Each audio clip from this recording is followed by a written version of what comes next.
पुंडलिक वरदे हरि विठ्ठल श्री ज्ञानदेव तुकाराम। पंढरीनाथ भगवान की जय।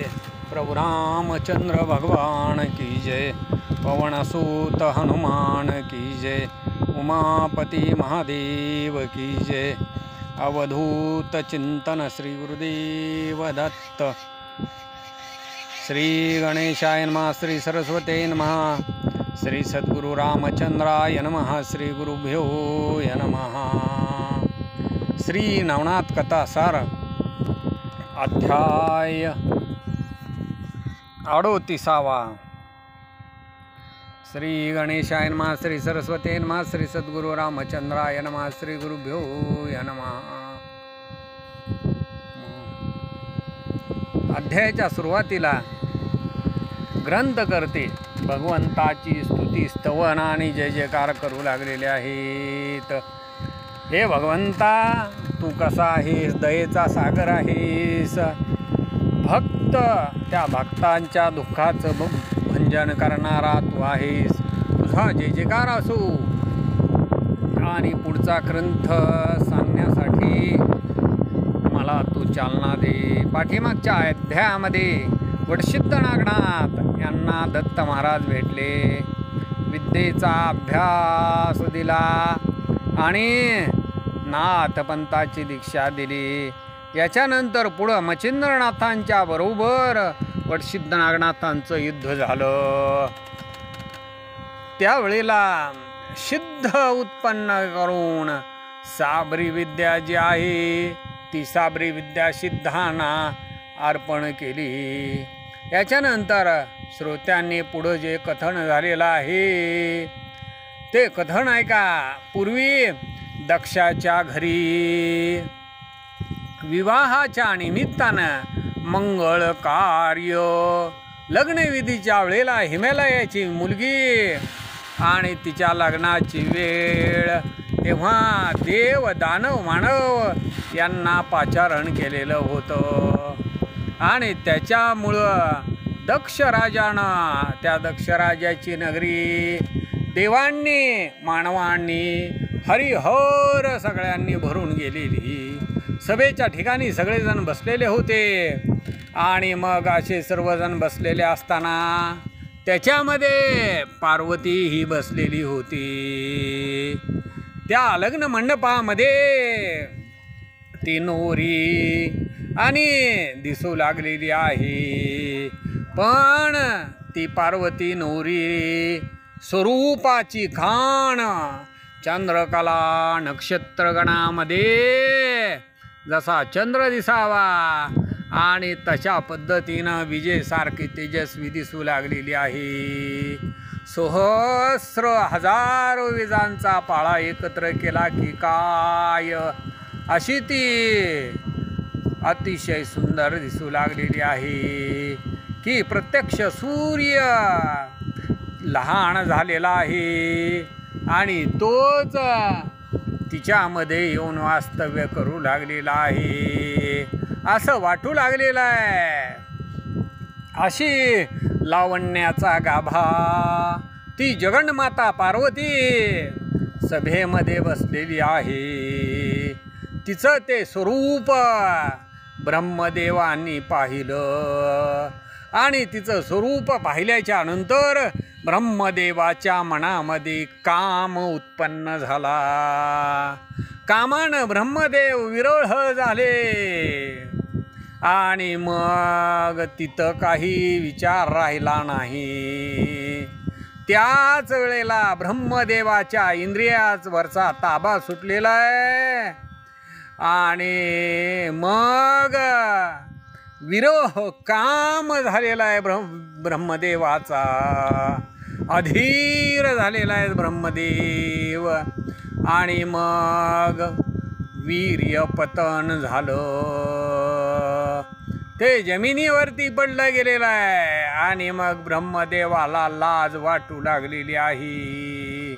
बसल्या ठिकाणी ते पडलेलं वीर्य रेत टाचेनं रगडलं गेलं आणि त्याच वेळेला 60,000 वालखिल्य ऋषी त्याच्यापासून उत्पन्न झाले, पण एक भाग जो होता तो तसाच तिथं राहिला. सेवक लोक होते लग्नविधी उरकून सगळे जिकडं तिकडं गेल्याच्या नंतर झाडून काढू लागलेले आहेत. त्या केरामध्ये तो जो अंश आहे तो मिसळला गेला आणि मग लज्जा होम झाल्याच्या नंतर तो जो केरा आहे तो केर त्याच म्हणजे भस्मामध्ये सेवकांनी टाकून दिला. तेच भस्म नदीमध्ये टाकून दिलेला आहे. त्या रेताचा जो मळ होता त्या केरामधून निर्मळपणानं गंगेमध्ये वाहत जाऊ लागलेला आहे. मग तो ढळढळीत त्या नदीच्या प्रवाहामधून वाहत जात असताना अकस्मात कुश बेटामध्ये जाऊन अडकला. त्यावेळेला त्या पाण्याच्या प्रवाहानं कुशाचं वेष्टन पडल्यामुळं तो तिथंच पुष्कळ दिवस त्या कुश बेटामध्ये राहिलेला आहे. याच्यानंतर पुष्कळ दिवस झाल्याच्या नंतर ईश्वराची अवतार क्रमाची आज्ञा होती. पिप्पलायन ऋषींनी त्या रेतामध्ये प्रवेश केलेला आहे. पिप्पलायन नारायण आहेत. ते नारायण तिथं संचार करते झाले. संचार केला पण कसा? त्या वनामध्ये त्या कुशाच्या बेटामध्ये आणि तिथं असणार प्रवेश केला गेलेला आहे. त्या वनामधली जी सावज आहेत ती त्या वनामध्ये पाणी पिण्यासाठी नदीवरती येऊ लागली. त्याच्यामध्ये रोहिणी ऋतुवंत आणि तिथंच मुलाला तिनं प्रत्यक्ष जन्म दिलेला आहे आणि त्याच्यामुळं तिथं प्रत्यक्ष रक्त त्या वीर्याला भेदून गेलं. तिथंच रेत वाढू लागलेला आहे. त्या कुश बेटामध्ये परम असं भुवन आणि त्याच्यामध्ये सुघण असा तो जीव वाढू लागलेला आहे. अंडज जारज स्वेदज उद्बीज अशी जीवाची उत्पत्ती स्थान आहेत. अशा विधाना करून ती मूर्ती 9 महिने वाढली गेलेली आहे. देह हा सबळवंत झालेला आहे. ते कुश मूळ तुटलं गेलेलं आहे आणि मग त्या जमिनीवरती बाळ दृष्टीला पडू लागलं. त्यावेळेला अकस्मात म्हणे सत्यश्रवा नावाचा ब्राह्मण त्या भागीरथीमध्ये दर्भाच्या निमित्तानं कुश बेट पाहू लागलेला आहे. त्यावेळेला तो ब्राह्मण अतिशय परमासा ज्ञानी पुनीत असा तो तिथं आलेला आहे आणि आल्याबरोबर त्याला ते बाळ दृष्टीला पडलं. पाहिलं पण दीप्यमान सूर्यासारखं परम सगुण प्रत्यक्ष चंद्रकळा जिंकून आणलेली आहे. अनंत मस्तकीचा मणी भगवंताच्या मस्तकावरचा मणी तोच ते स्थान विसरून गेला असं त्या ब्राह्मणाला वाटू लागलेलं आहे. अतिशय तेजस्वी चकचकाट असं ते बाळ पाहिलेलं आहे आणि मग तो चित्तामध्ये विचार करू लागलेला आहे की हे तेजस्पुंज बाळ कोणाचं असेल. या पृथ्वीवरती कोणी उर्वशी येऊन या बाळाला टाकून गेली की काय, किंवा राजबीज मनमोहन जळदेवता आणि तिनंच आपल्याशी जेवून आपल्या स्थानी न्यायचं विसरले की काय. तरी याची पुन्हा आई कधीतरी भेटेल, पण प्रेमरहित लोभ ममता टाकून ती कशी गेली असा तर्कवितर्क करीत पण तो त्या बाळाला काही हात लावेना. आपण कसं न्यावं असा विचार मनात आलेला आहे. अतिशय वितर्कानं मन विरलं गेलेलं आहे, पण मोहानं पंचप्राण वेष्टले गेलेले आहेत.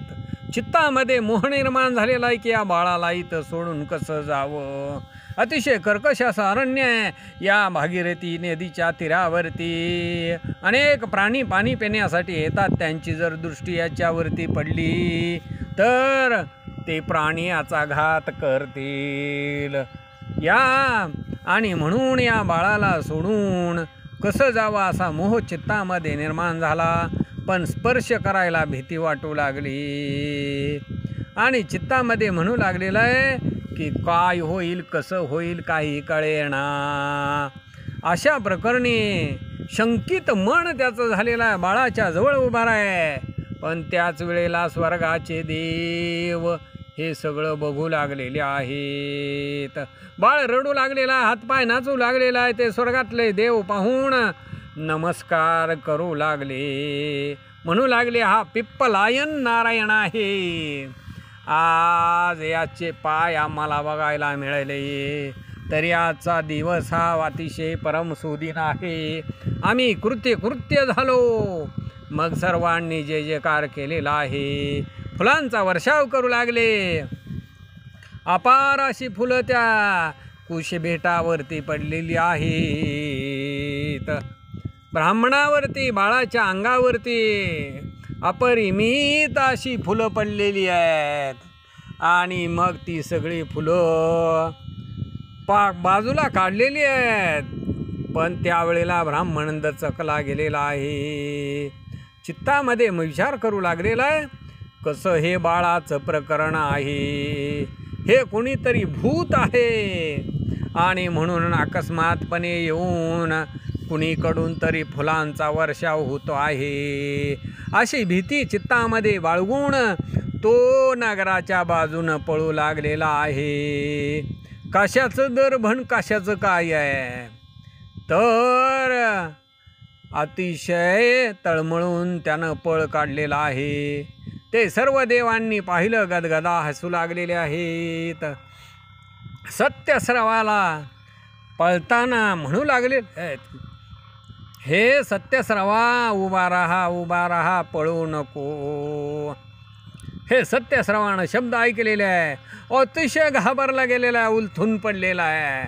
म्हणू लागलेला आहे भूत आलेला आहे आणि आता मला खाऊन टाकता. हे आता काही खरं नाही. ढळढळीत 2 प्रहर भरलेले आहेत. कडक ऊन या पृथ्वी तलावरती पडलेला आहे. आणि कसं ते बाळ माझा प्राण होर करण्यासाठी भूतरूपानं अवतरलं गेलं. असा वितर्क कल्पना आणलेली आहे. आणि जीवाच्या कांतानं प्राण सोडून पळू लागलेला आहे. पळत असताना तो जमिनीवरती उलथून पडला. पुन्हा उठून पळायला लागलेला आहे. त्यावेळेला स्वर्गातून देव म्हणू लागलेले आहे उभा राहा. त्यावेळेला त्याला कुणीच दिसेना. पण हे शब्द मात्र सुस्वर होते. हे शब्द भूताचे नाहीत. हे मात्र सत्य आहे. मग स्वर्गस्थ देव शब्द सोडून नारदांना बोलू लागलेले आहेत की स्वामी तिथं तुम्ही जावा आणि सत्य सुस्रवाला सुचवा. हा परम भ्याड ब्राह्मण आहे. सत्यवादी पण पलायन करतो आहे. पळून जातो आहे. तरी त्याचा सर्व संशयाचं छेदन करून बाळ त्याच्या स्वाधीन करा. असं ब्रह्मदेवांना देवांनी सांगितल्यानंतर महाराज ब्रह्मदेव तिथून निघाले. ब्रह्मवीणा हातामध्ये घेतलेल्या जमिनीवरती उतरले. आपल्या स्वरूपाचा लोप केला आणि दिव्य असा ब्राह्मणाचा मानववेश धारण केला. सत्यस्रवाच्या पुढे गेलेले आहेत आणि मार्गात आडवे उभे राहिले. सत्यस्रवा भयभीत झालेला आहे. मार्गामध्ये पळत सुटलेला आहे. दम भरला गेलेला आहे. श्वासोच्छ्वास मात नाही. पडतो आहे, उठतो आहे. आणि मग जिथं मुनी आहेत तिथं येऊन पोचलेला आहे. प्राण हा अतिशय कासावीस झाला. मुखातून श्वासोच्छ्वास निघत नाही. धापा भरले गेलेले आहेत. दम भरलेला आहे. ते नारद मुनींनी पाहिलं आणि त्याला बोलू लागलेले आहेत, हे महाराजा, कशासाठी तू एवढा घाबरला गेलेला आहेस? त्यावेळेला तो म्हणू लागलेले आहेत, प्राणापेक्षा आणि आज काय गती झाली होती. दर्भाच्या निमित्तानं मी नदीवरती गेलेलो होतो आणि तिथं एक भूत मी पाहिलं. बाळवेश पाहून मी मोहित झालो आणि मीच तिथं थांबलो पण अकस्मात अपार अशी फुलं तिथं पडली. ते पाहून मी भयभीत झाला आणि पळत सुटलो. पळालो पण मागून अपार असा भूतासारखा शब्द ऐकू आला, थांब थांब थांब, पळू नको, उभा राहा, म्हणून वारंवार हाका फोडू लागलेले आहेत. पण मी मागं पाहिलं नाही, पडत झडत लगबगीनं इथं आलो. अशी कथा सांगितली. माझी अशी अवस्था झाली ब्राह्मण देवा. मग नारद मुनींनी त्याचा हात धरलेला आहे, झाडाच्या खाली सावलीला नेलं आणि स्वस्थ चित्तानं बसवलेला आहे आणि सगळा वृत्तांत सांगू लागले. नारद महर्षी ब्राह्मणाच्या वेशामध्ये आहेत आणि तेच त्या सत्यश्रवा ब्राह्मणाला सांगू लागलेले आहेत, ब्राह्मणा एक सांगतो तेवढा ऐक. तू कुश बेटाच्या जवळ होतास तेव्हा तुला मी पाहिलेलं होतं, पण तू वृद्रव दृष्टीनं वरती आकाशाकडं पाहिलं नाही. मी आकाशाकडं पाहिलं होतं. मला सगळे देव त्यावेळेला दृष्टीला पडले. त्यांनी हातामध्ये फुलं घेऊन तुझ्यावरती टाकली कशासाठी? तर तुला नावानं बोलावलं कशासाठी? सत्यश्रवा म्हणून बोलावलं. ते नाव कुणाचं आहे? तो म्हणू लागलेला आहे, सत्यश्रवा हे माझंच नाव आहे. नारद महर्षी म्हणू लागले, तर सत्यश्रवा तुझं नाव आहे म्हणून तुला देवांनी बोल आहे. भूतचेष्टा ती नव्हतीच तरी सत्यश्रवा तुझे नाव. तुझं घर कुठं आहे? गाव कोणतं आहे ठाऊक नाही. मग कोण होते ते सांग. असं इतकं त्याला विचारलं गेलेलं आहे. आणि मग पुढं बोलू लागलेले आहेत, हे बाळा, या बाळाला तू घरी ने आणि याचं प्रीतीनं पालन कर. असं अनेक बोललेले आहेत की हे बाळ ब्रह्मरूप आहे. पिप्पलायन नारायण जन्मलेले आहेत आणि तेच अवताराला आलेले आहेत.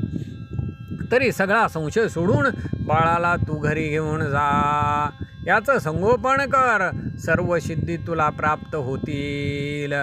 असं ते बोलणं देवांचं आहे. हे ब्राह्मणा, मी ऐकलेलं आहे, असत्य मानू नको, असं सर्व देव बोलत होते. सत्यश्रवा मनामध्ये विचार करू लागलेले आहेत, स्वर्गात माझं नाव काय माहीत? हाच संशय चित्तामध्ये धरून क्षण एक उभा राहिलेला आहे आणि वरती पाहू लागलेला आहे. त्यावेळेला आकाशामध्ये अपार देवांचा समुदाय. पण नारद कृपेची सर्व हातवटी सगळे देव दृष्टीला पडले. मग नारदाच्या बोलांना मान हलवू लागलेले आहेत आणि म्हणू लागले, हे ब्राह्मणा, तू बोलतो आहेस ते सत्य आहे. माझ्या दृष्टीला सगळे देव आता दिसू लागलेले आहेत. तरी ब्राह्मण देवा, ऐक, तुला मी सत्यवचन सांगतो. माझ्या मागून हे कुश बेटातील बाळ उचलून माझ्या हाती दे. असं बोलल्यानंतर अवश्य म्हणून नारद महर्षी मग तिथून सत्यश्रवाचा हात धरून कुशबेटावरती गेलेले आहेत आणि त्या कुशबेटामधून त्या बाळाला घेतलं आणि सत्यश्रवाच्या हाती दिलेला आहे. नारद महर्षींनी त्या बाळाला सत्यश्रवाच्या हाती देऊन मग त्याच्यामुळं सत्यश्रवाचं मन हे अतिशय आनंदित झालेलं आहे. बाळ हृदयाच्या ठिकाणी कवळलेलं आहे. बाळाला त्याच्या हाती देऊन नारद मुनी त्याला म्हणू लागलेले आहेत, सत्यश्रवा, बाळाचं नाव चरपट असं ठेव. चरपट नामी हे बाळ गुणवान, देवांनी प्रत्यक्ष बोललेली वाणी आहे. ती मी स्वतःच्या कानानं ऐकली, तरी याचं नाव चरपट असं ठेव अवश्य म्हणून सत्यश्रवा तिथून निघालेला आहे, आपल्या गावाकडे आलेला आहे. इकडं नारद देव स्वर्गामध्ये जाऊन पोचले आणि सर्व देवांना वृत्तांत सांगितला. सगळे देव स्वस्थानाला निघून गेले. इकडे सत्यश्रवा स्वतःच्या घरी पोचलेला आहे. त्याच्या घरी चंद्रा नावाची त्याची बायको, अतिशय लावण्याची खाण, धार्मिक वृत्तीची अशी ती लक्ष्मीनी, पतिव्रतेचा अपार नियम पाळणारी, की दुसरी दत्त महाराजांची आई अनुसयाच. तिच्या जवळ सत्यश्रवा उभा राहिलेले आहेत आणि म्हणू लागले, हे कामिनी, दर्भ आणण्यासाठी वनामध्ये गेलो. तिथं अवचट लाभ झालेला आहे. दैवयोगानं तुला मुलगा प्राप्त झाला, तरी याचं पालन कर. याचं नाव चरपट असं ठेवू. त्या योगे करून देवांचे पाय मला पाहायला मिळाले. मग मुळापासूनचं सगळं कथन त्यांनी बायकोला सांगितलेलं आहे. तिनंही ते सर्व ऐकून मान हलवलेली आहे. अतिशय आनंद झाला आणि मग आपल्याला वंशलता वंशाचा दिवा सापडला म्हणून तीही आनंदित झाली. खापर आणण्यासाठी वनामध्ये गेल्यानंतर तिथंच चिंतामणी सापडावा, त्या पद्धतीनं तुम्हाला दैवयोगानं बाळ सापडलेलं आहे. भूत पूजण्यासाठी मसणवट्यामध्ये गेल्यानंतर जात असताना वाटेतच लक्ष्मी भेटावी, त्या पद्धतीनं वनामध्ये जात असताना तुम्हाला हा बाळाचा लाभ झाला. दगड उलथिण्याचं निमित्त करत असताना त्या दगडामध्येच चोखासा परी सापडावा, त्या पद्धतीनं हा बाळाचा लाभ झाला. सहजपणानं माकडाला धरायला जात असताना हनुमंताची गाठ पडावी, त्या पद्धतीनं दर्भ आणण्यासाठी गेल्यानंतर तुम्हाला हे बाळ प्राप्त झालं. असं म्हणून ती चंद्रा नावाची सत्यश्रवाची बायको जी आहे, तिनं बाळ आपल्या हृदयाला धरलेला आहे. पण अतिशय स्नेह प्रेम उत्पन्न झालेला आहे. समुद्रासारखा आनंद तिला झालेला आहे आणि आनंद लहरी उठली गेलेली आहे. जसा दरिद्री पिशूण वनामध्ये असावा आणि त्याला धनाचं गाठोडं सापडावं, मग त्याच्या मनामध्ये किती आनंद, त्याचं वर्णन काय करावं. त्या पद्धतीचा आनंद लहरी बाळाला हृदयाच्या ठिकाणी धरल्यानंतर त्या चंद्रा नारीला झालेली आहे. मग स्नान घातलं गेलेलं आहे, प्रेमाचा पाना फुटलेला आहे आणि स्तनपान करू लागलेली आहे. पाण्यामध्ये घातलेला आहे आणि हलवू लागलेली आहे. चरपट असं नाव ठेवलेलं आहे आणि गीतं गाऊ लागलेली आहे. अशा पद्धतीनं प्रेम अपार दिवस लोटले गेले. 7 वर्षापर्यंत अतिशय लाडानं प्रेमानं त्याचं पालन केलेलं आहे. याच्यानंतर 7 वर्ष झाल्यानंतर अतिशय थाटामाटामध्ये मुंज केली. मग वेद अध्ययन करून शास्त्रविद्येमध्ये निपुण केलं. मीमांसादी सकळ व्याकरण न्यायशास्त्र सर्व शिकवलेलं आहे. कोणे एके दिवशी गमन करत देवऋषी नारद मुनी सहज त्या गावामध्ये आले आणि मग चरपटीनाथांचं त्यांना स्मरण झालं. मग एक आगंतुक माणूस असावा आणि तशा पद्धतीनं वेश धारण करून नारद महर्षी सत्यश्रवाच्या आश्रमामध्ये पोचलेले आहेत.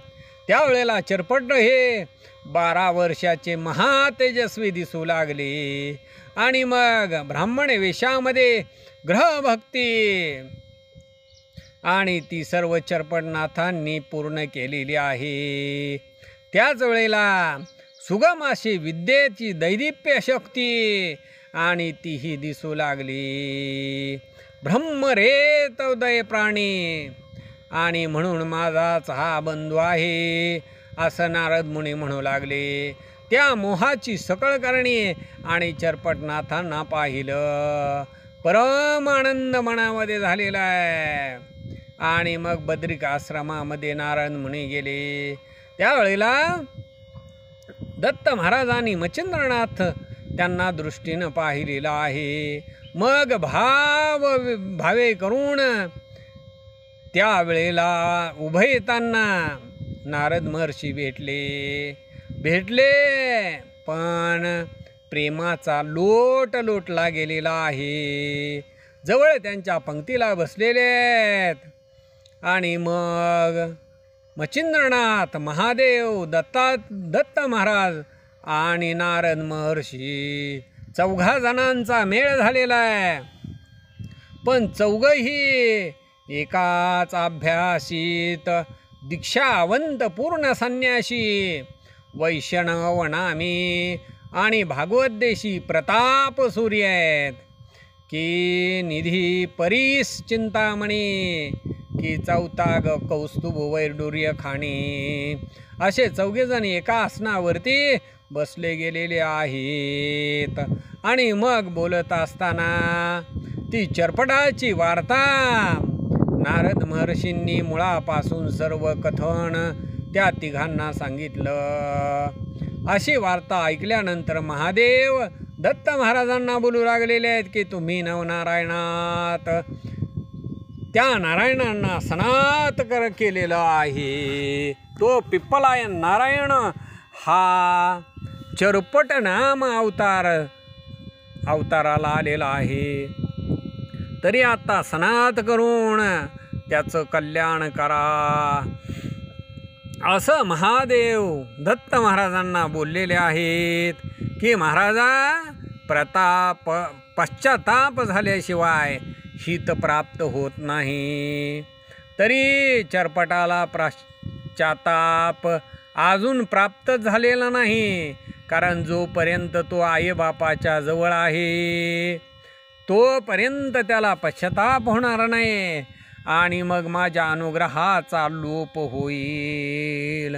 याच्यानंतर नारद मुनी बोलू लागलेले आहेत. हे अवधूता, हे दत्त महाराजा, हे आपण बोलत आहात तरी त्या चरपटाच्या अंतःकरणामध्ये पश्चाताप निर्माण करायचं काम माझ्याकडं लागलं. पण तुम्ही जेव्हा समभावानं त्या चरपटाच्या ठिकाणी पश्चाताप उत्पन्न केल्यानंतर त्याचं कल्याण करा. मी त्याच्यामध्ये पश्चाताप निर्माण करतो असं दत्त महाराजांना बोलून शीघ्रगतीनं त्या गावामध्ये पवित्र असा विद्यार्थी होऊन नारद महर्षी सत्यश्रवा ब्राह्मणाला भेटलेले आहेत. म्हणू लागले, हे महाराजा गुरुवर्या, मी एक लहान विद्यार्थी आहे आणि विद्या शिकण्यासाठी माझ्यावरती तुम्ही दया करा आणि मला सर्व विद्या द्या. मग अवश्य म्हणून तो ब्राह्मण अभ्यास विद्येकरता नारद महर्षींनी लहान रूप धरलेलं होतं. त्याचंच नाव कुलंब असं सांगितलेलं आहे. सत्यश्रवा म्हणू लागलेले, हे कुलंब, मी तुला अभ्यास देईन. कुलंब म्हणजेच नारद मुनी आणि चरपटनाथ दोघं जणांना एका आसनावरती बसून सद्विद्या देऊ लागलेले आहेत. पण कुठेही लाग ठिकाणा दिसेना. त्यावेळेला अवसर घडून आलेला आहे दैवयोगाकडून. त्या गावामध्ये एक यजमान त्यांच्या घरी बोलावण्यासाठी आला. त्यावेळेला त्या यजमाच्या घरी काहीतरी कार्यक्रम होता, ओटी भरण्याचा कार्यक्रम होता. आणि मग ग्रामजोशी म्हणून त्या ब्राह्मणाला तो बोलवण्यासाठी आला. पण त्यावेळेला सत्यश्रवा हे देवाची पूजा करण्यासाठी बसलेले होते. आणि मग चरपटाला सांगितलेलं आहे की नारदाच्या बरोबर तू त्या पूजेला जा.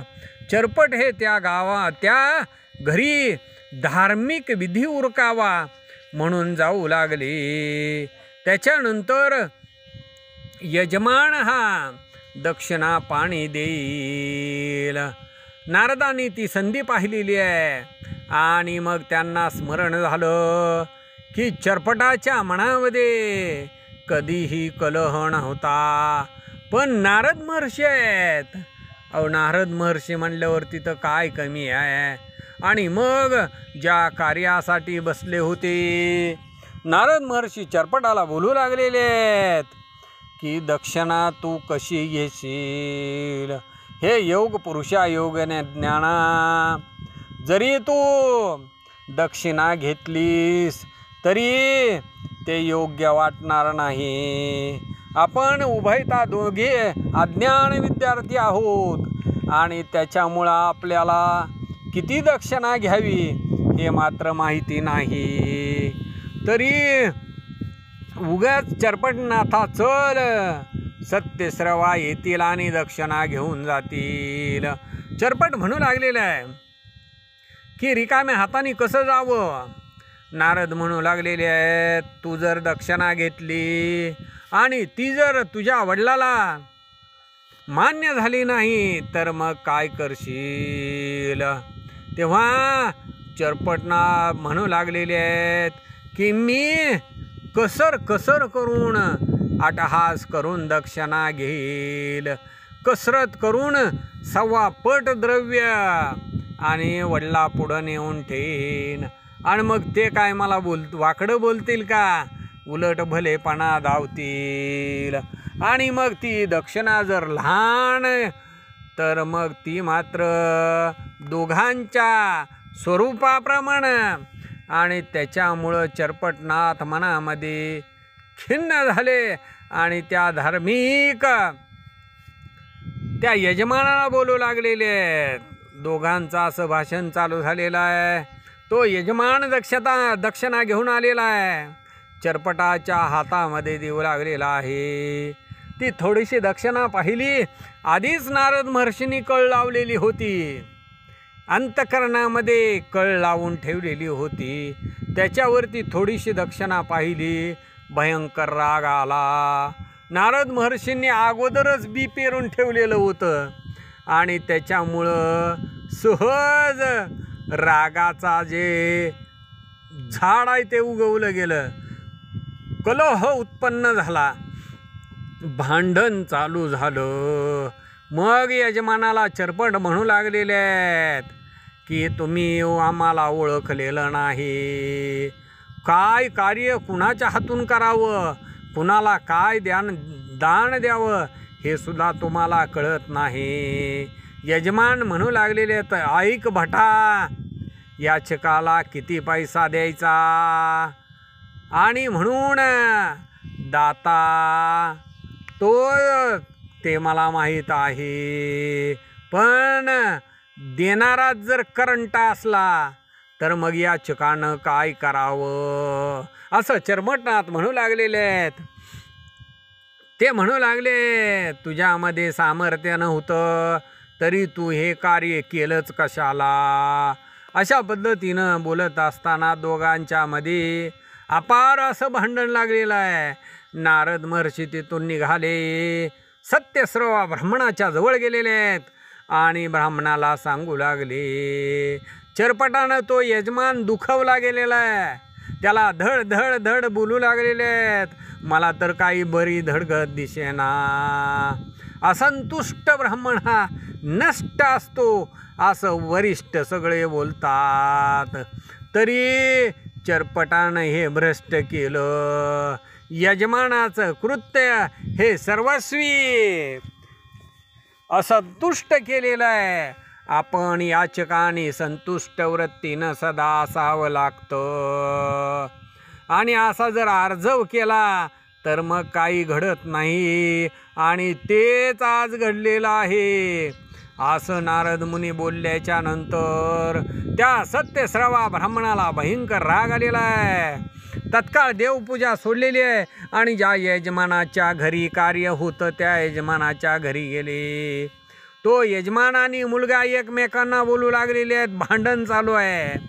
हे साक्षात प्रत्यक्ष सत्यश्रवाने ऐकलेलं आहे.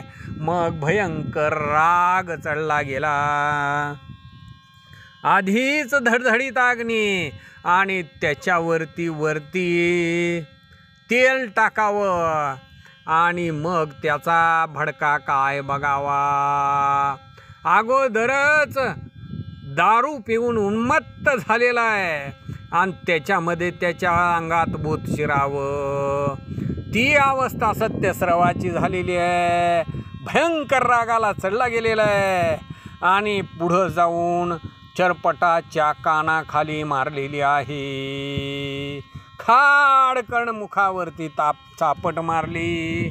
चरपटालाही भयंकर राग आलेला आहे. अगोदरच यजमानाबरोबर भांडण करून राग हा भिडला गेलेला होता. त्याच्यावरती चरपटाच्या डोळ्यातून रागाचा पूर वाहू लागलेला आहे आणि मग सर्व त्यागून भयंकर रागामध्ये गावाच्या बाहेर निघाला. गावाच्या बाहेर भगवतीचं मंदिर आहे. त्या मंदिरामध्ये जाऊन बसलेला आहे. पश्चाताप मनामध्ये दाटेनासा झाला. मग इकडे नारद मुनी अंतर्साक्षी आहेत. दिव्य भव्य ब्राह्मणाचा वेश आणि तो पहिला सोडला आणि दुसरा दिव्य वेश धारण केला. दिव्य ब्राह्मण होऊन त्या देवळामध्ये दर्शनाला आल्याचं निमित्त केलं. आई भगवती देवीला नमस्कार केला आणि चरपटाच्या जवळ येऊन बसले. म्हणू लागले, आका हो, कोण आहात आपण आणि काळजीमध्ये दिसता. तुमच्या चेहऱ्या म्हणून वाटतं की तुम्हाला चिंता आहे. आणि ते ऐकून मग सर्व वृत्तांत चरपटांनी सांगितला. असं सगळं चरपटाचं बोलणं ऐकल्याच्या नंतर ब्राह्मणाचा वेश धरून करून आलेले नारद मुनी ते म्हणू लागलेले आहेत, सत्यस्रवा हा तुझा बाप ब्राह्मण हा भूतासारखा पिसाट झालेला आहे. एवढं रागानं आणि आपल्या मुलाला कोणी दुखवतं का? त्या वृद्ध ब्राह्मणानं तुला दुखवलेला आहे. आपल्या पायाचा चप्पल ज्या वेळेला आपल्या मुलाला यायला लागल त्यावेळेला पुत्रमर्यादा राहूनच माणसानं राहावं. पुत्रमर्यादा राखावी आणि हे महात्म्य आहे. तरी आता या जगतामध्ये प्रसिद्धपणानं बरोबरीला आलेल्या मुलाचा असा अपमान करणं चांगलं नाही.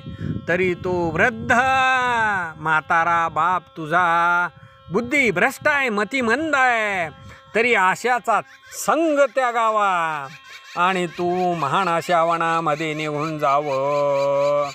पण परत येऊन त्याचं तोंड सुद्धा बघू नको. असल्या बापाला आणि मुलानं तोंड सुद्धा दाखवू नये. असं ब्राह्मणाच्या वेशामधले नारद मुनी बोलले. चरपटाचा क्रोध अधिकच मनामध्ये उसंबळलेला आहे. पश्चाताप निर्माण झाला. मग त्या ब्राह्मणाला बोलू लागलेले आहेत. म्हणू लागले, माझ्या घरी जाऊन गुप्त रूपानं कुलंब नावाचा माझा एक सहकारी आहे आणि त्याला तुम्ही बोलवून आणा. त्याला स्वतःच्या संगतीमध्ये घेऊन आम्ही कुठंतरी परदेशाला निघून जाऊ आणि मग तिथंच एखादा गुणवान ज्ञानी असा कुणी असेल त्याच्याकडून आम्ही विद्या प्राप्त करून घेऊ. तो ब्राह्मण लगेच अवश्य म्हणलेला आहे. भगवती मंदिराच्या बाहेर गेलेला आहे आणि त्या ब्राह्मणाच्या स्वरूपाचा लोप केला आणि लगेच कुलंबे वेश असा धरलेला आहे. पुन्हा त्याच्यापाशी ताबडतोब येऊन चरपटाला पाहिलेला आहे. म्हणू लागलेला आहे, तो ब्राह्मण पिसाट झालेला आहे. त्याला आपलं हित काय ते सुद्धा कळेना. अशा क्रोधामध्ये आम्ही त्याच्याजवळ राहणं योग्य नाही. तरी अजून दुसरा गुरु या पृथ्वी तलावरती बघू आणि विद्या घेऊ. असं कुलंब बोलल्याच्या नंतर मग चरपटाच्या मनामध्ये अतिशय पश्चाताप दाटून आलेला आहे आणि कुलंबाला म्हणू लागलेला आहे, तू म्हणतो आहेस ते सत्य आहे. आपण हे सख्या दुसऱ्या देशामध्ये जाऊ, आपण दोघंजण मिळून राहू, एकाच मार्गानं राहू. असं एक चित्त आपल्याला काहीही दुःख पडणार नाही. गुरु संपादन करू आणि त्याच्याकडूनच विद्या घेऊ. असं चरपटांनी बोलल्याच्या नंतर कुलंबाचं रूप घेतलेले नारद मुनी त्याला म्हणू लागलेले आहेत, तू म्हणतो आहे ते सत्य आहे. तत्काळ ही नगरी सोडून जाऊ म्हणून दोघंही तिथून उठले. मग चरपट आणि नारद मुनी दोघंजण जाऊ लागलेले आहेत. 5 कोस अंतरावरती गेल्यानंतर नारद मुनी म्हणू लागलेले आहेत, हे सखया, मी जे तुला सांगतो ते ऐक. आपण बद्रिकाश्रमामध्ये जाऊ, बद्री केदाराला नमन करून मग काशी क्षेत्राच्या ठिकाणी जाऊ. त्या क्षेत्रामध्ये विद्यावंत अपरिमित असे हुशार ज्ञानी ब्राह्मण आहेत. कोणी आवडेल त्याच्याकडून आपण विद्या घेऊ. असं कुलंबानं चरपटाला सांगितल्याच्या नंतर अवश्य असं ते चरपटाने सांगितलेलं आहे. आणि मग बद्रिकाश्रम पाहण्यासाठी दोघंजण चालले. मार्गामध्ये भिक्षा मागून बद्रिकाश्रमामध्ये पोचलेले आहेत. केदारेश्वराच्या मंदिरामध्ये गेले आणि बद्री केदाराला नमन केलं. त्याच वेळेला दोघांनी महादेवांना नमन केल्याच्या नंतर त्याच ठिकाणी स्वतः महादेव प्रगट झाले. त्याच वेळेला तिथं मच्छिंद्रनाथ दत्त महाराज ते नारद मुनींना पाहिलेलं आहे. नारद मुनींच्या जवळ आले. दत्त महाराजांच्या पायावरती नारद महर्षींनी डोकं ठेवलेलं आहे. त्याच्यानंतर मच्छिंद्रनाथांना नमन केलं. हे चरपटनाथानं पाहिलं आणि त्यांनीही तसंच वंदन केलं. चरपटाने दोघांना नमन करून कुलंबाला विचारू लागलेले आहेत, महाराज हे कोण आहेत? नारद म्हणू लागलेले आहेत, तू ओळखलेलं नाहीस. अत्रीचा मुलगा, अत्री ऋषींचा मुलगा हे दत्तात्रेय मुनी आहेत. आणि मच्छिंद्रनाथ जती हे तू कानी ऐकलेला आहे.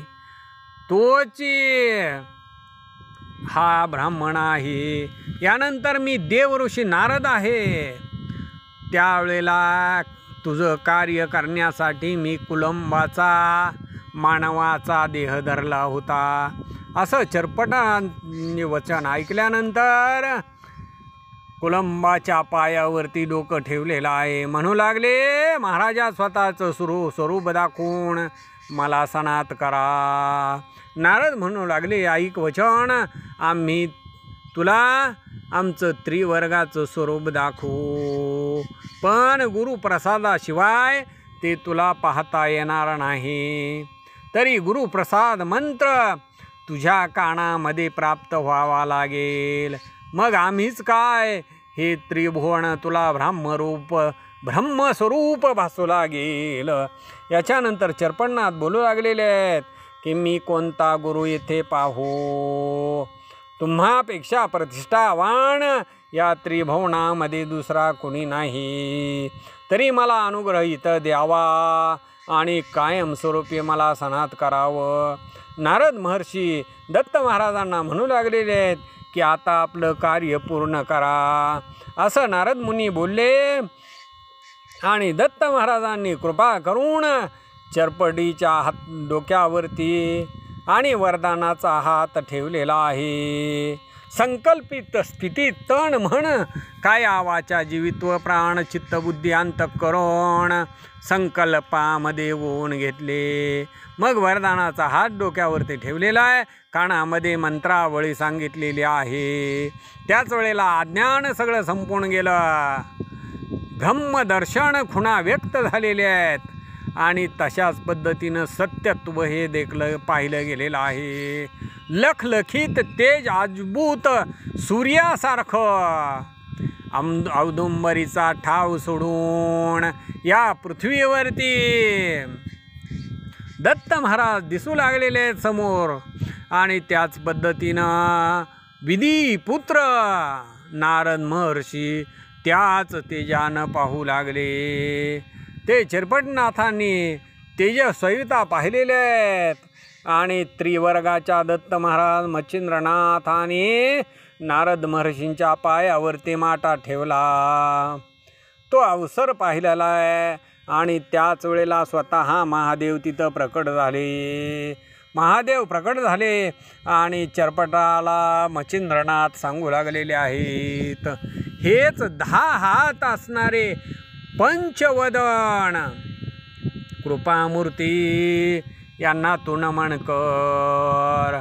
असं चरपटनाथाने ऐकलं आणि मग चरपटीनाथांनी महादेवांना आनंदभरित अंतकरणानं नमन केलं. मग 10 हातांनी महादेवांनी हृदयाच्या ठिकाणी कवटळून धरलेला आहे. मुखावरून हात फिरवलेला आहे, मुख कुरवाळलं.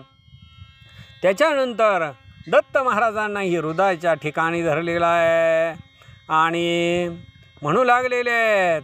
महादेव सांगू लागले, हे दत्त महाराजा, तुम्ही आता या चरपटीनाथाला विद्या सांगावी आणि म्हणून आणि त्याला नाथपंथाची दीक्षा द्यावी. दत्त महाराजांनी अवश्य म्हणून चरपटीनाथांना विद्या देऊ लागली. सर्व शास्त्र माहीत झाली. त्याच्यानंतर तपश्चर्या करण्यासाठी बसवलं. मग नागपत्रे अश्वत्थाच्या ठिकाणी जाऊन 12 वर्ष वीर साधना केली. 9 कोटी 7 लक्ष रत्न असे शाबरी कवित्व केलं. याच्यानंतर मंत्रविद्या करून सगळे देव बोलावले गेलेले आहेत. स्वर्ग देवता तो शूण चरपटीनाथांना विद्येसाठी वरदान दिलं. मग श्री गुरु दत्त महाराज गिरनार पर्वतावरती निघून गेले. इकडे चरपटीनाथ तीर्थ करण्यासाठी जाऊ लागलेले आहेत. श्री रामेश्वर, गोकर्ण, महाबळेश्वर, जगन्नाथ, हरिहरेश्वर, काशी, मणिकर्णिका, विश्वेश्वर अशी सर्व तीर्थ केलेली आहेत. अपरिमित अशी तीर्थ केलेली आहेत आणि त्याच्यामध्ये 7 शिष्य असे 9 त्यांना प्राप्त झाले. त्या 9 शिष्यांना प्रख्यातवंत अशी सिद्ध कळा त्यांनी दिली. राघव सिद्ध, बाळ सिद्ध, गोकाट सिद्ध, जाबू सिद्ध, नैमित्तिक सारेंद्वक, हुक्ष प्रसिद्ध, द्वार भैरवरण सिद्ध असे चरपटनाथांनी 9 सिद्ध वर्ण साबरी विद्येमध्ये पूर्ण केले. 84 सिद्ध नावापासून या 9 जणांपासून उदयवंत पावले. जोगी, शारंगिनी, गजानंद, नैन, निरंजन, यदू प्रसिद्ध, गैवण, क्षुद्र, कास्त सिद्ध रेवणनाथाचे आहेत. उरेश, सुरेश, धुरेश, कुहर, केशमर्दान, शुद्ध कपूर, भटेंद्र आणि कटभ्रवासावर हे सिद्ध भर्तरीनाथाचे आहेत. दक्षेंद्र आणि अनिर्वा, अपरोक्ष, कामुकार्णव, सहनसिद्ध, दक्षलायन, देवसिद्ध, पाक्षेंद्र हे मच्छिंद्रनाथांचे 9 सिद्ध आहेत. निर्णयार्णव, हरदंतान, भोमान, हुक्षे, कृष्णपलायन, हेमाक्षेत्रामध्ये रत्नागर हे गोरक्षनाथाचे सिद्ध आहेत. विनय भास्कर, दत्तघात, पवन भार्गव, सुक्षार्णव, कवीटशवी, वधम आणि प्रोक्षित हे जालिंदरनाथांचे 9 शिष्य. शालूक वालूक, शारूक वालूक, शरभ, सहन, प्रोक्षित, शैर्म, कोकिल, कोस्मित, वाच, संपत्ती हे 9 ही पूर्ण कानिपाचे आहेत. याच्यानंतर चौरंगीनेचे 6 सिद्ध लोम, भ्रातरक, चिरकालवृंद, नारायण, काळिका, सार्वजी हे प्रसिद्ध चौरंगीनाथांचे सिद्ध. मीननाथ, अडभंगीनाथ यांचे 6 सिद्ध सिद्धिवंत. सुलक्षा, लुक्ष, मोक्षार्णव, द्वार भद्राक्ष हा 6वा. एकूण 84 सिद्धांचा पूर्ण हा झाडा झालेला आहे. आणि तेच ग्रंथामध्ये धुंडीचा मुलगा मालू नरहरीच्या कृपेनं आपणा भाविकांना कथन केलेला आहे.